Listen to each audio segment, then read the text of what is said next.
day, everybody. Today is Friday, and we've made it through another week. Woohoo! We are looking at our daily Psalms for hope, and today we're looking at Psalm 62, which is written by David. And so get out your Bibles, and let's look at what he has to say today. Psalm 62. For God alone my soul waits in silence. From him comes my salvation. He only is my rock and my salvation, my fortress. I shall not be greatly shaken. How long will all of you attack a man to batter him, like a leaning wall, a tottering fence? They only plan to thrust him down from his high position. They take pleasure in falsehood. They bless with their mouths, but inwardly they curse. For God alone, O my soul, wait in silence, for my hope is from him. He only is my rock and my salvation, my fortress. I shall not be shaken. On God rests my salvation and my glory, my mighty rock. My refuge is God. Trust in him at all times, O people. Pour out your heart before him. God is a refuge for us. Those of low estate are but a breath. Those of high estate are a delusion. In the balances they go up. They are together lighter than a breath. Put no trust in extortion, set no vain hopes on robbery. If riches increase, set not your heart on them. Once God has spoken, twice I have heard this, that power belongs to God, and that to you, O Lord, belongs steadfast love. For you will render a man according to his work. You will render a man according to his work.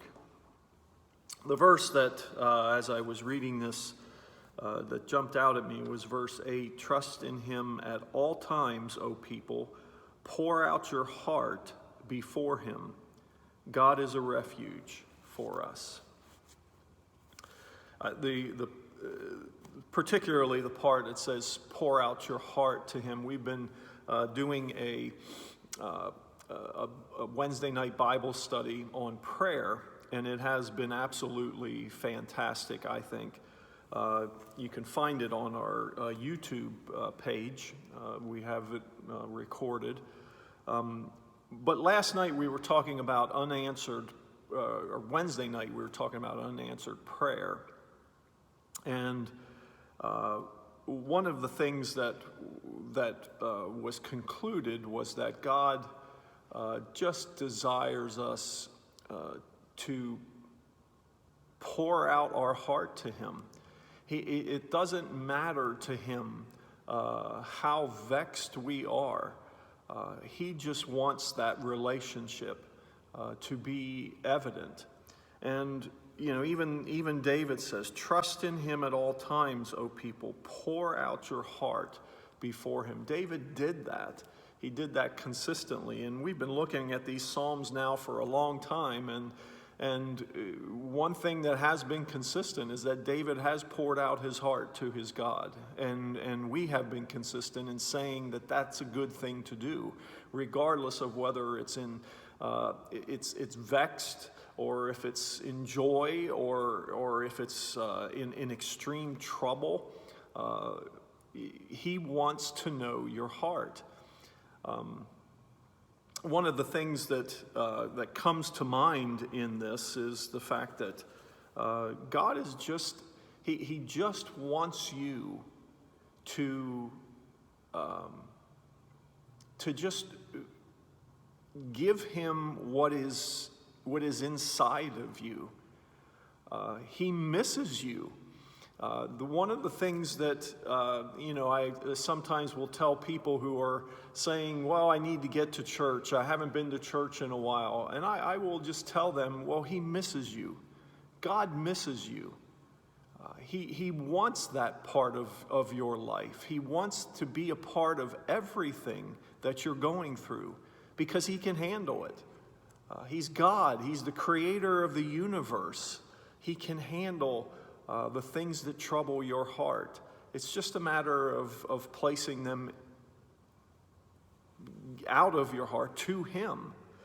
One of the things that Francis of Assisi said, and this is a note in the study Bible that I have, it says, "Do not therefore keep back anything for yourselves, that he may receive you entirely, who gives himself up entirely to you."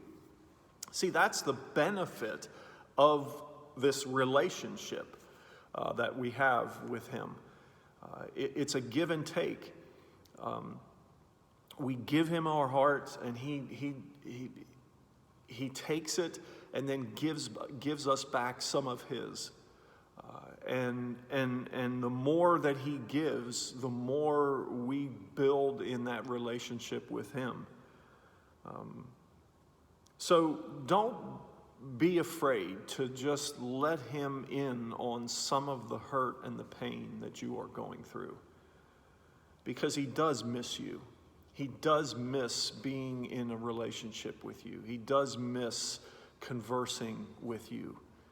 And so if it's been a while since you've prayed to him or looked at his word, if it's been a while since you've been to church, God misses you, and he desires to be in a relationship with you. Just let him in on some of the things that are going on in your heart, and you'll be surprised as to what happens. It's Friday. You go into the weekend, try it. Find a place to worship, because he truly does miss you and wants that relationship with you. So until the next time, may God's blessings be upon you, and always be a blessing whenever and wherever you can.